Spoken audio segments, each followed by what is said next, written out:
Hello there. So I wanted today to talk about the importance of breathing and diaphragm breathing, particularly. When we're stressed, often what happens is that we start to breathe more shallowly, so from the upper part of the chest, and that affects and impacts on the gas exchange. And that then, by turn, affects how the brain is functioning.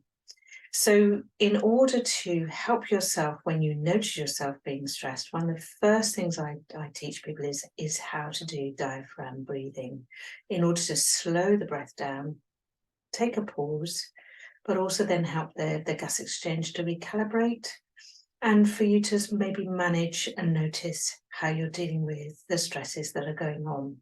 So, I'm going to do this exercise today and practice this with you 2 or 3 times, and then help you to sort of think about how you might be able to do this regularly every day to help you get this system in place so that when you are noticing the stress, you can utilize the diaphragm breathing more effectively.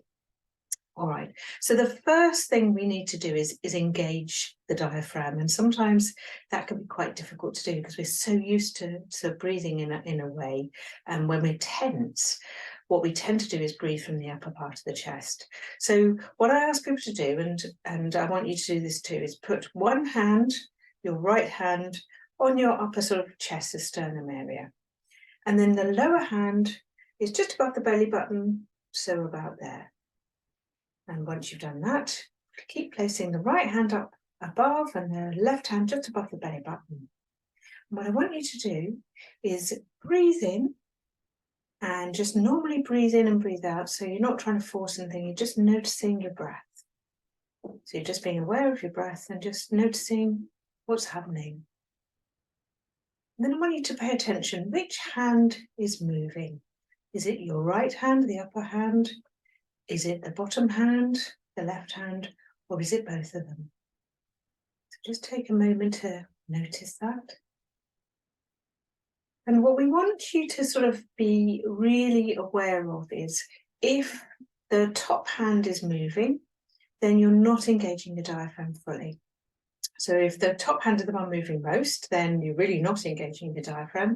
If both are moving, then you're doing quite well, but you could be engaging the diaphragm much more effectively.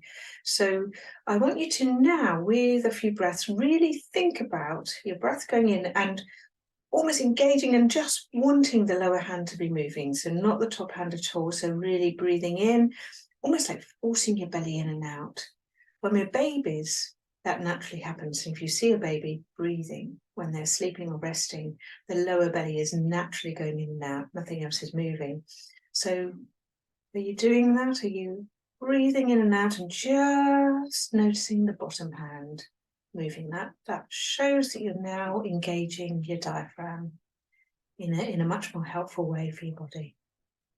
Okay, so once you've got that and you recognize that's what it feels like, then we're going to start the exercise of breathing and slowing down the breath.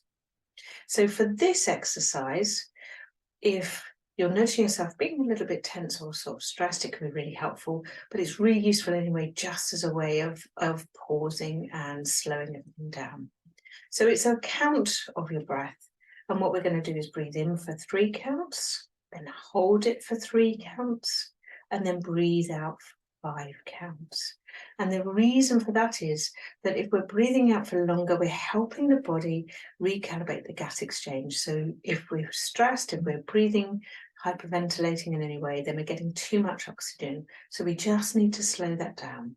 In the old days, you might have had your hands over your mouth, or even a paper bag is, you might remember that sort of trick to help when you're in sort of panic mode. But this is just for everyday use before you get to panic stations.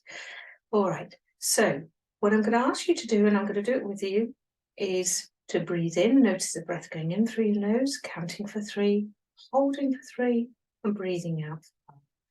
Okay, so let's do that. So noticing the breath going in, breathing in for 3, holding for 3, and breathing out for 5. Repeat that, breathing in for 3, holding for 3, and breathing out for 5. One more time, breathing in for 3, holding for 3, breathing out for 5. Great. And then just allow your breath to go to its normal rhythm, not forcing it in any way. But just having that moment where you've been able to just slow everything down, you'll just notice some of that engagement will go into your body too. Because what we're noticing is stress isn't a mental thing, it's a body thing too. So we might be stressed because of thoughts that are going on in our head.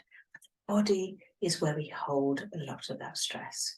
So it's really important to, as a first step, to engage the breathing. So I hope you found this useful, and check out, I'm going to have more things on YouTube very soon. Bye-bye.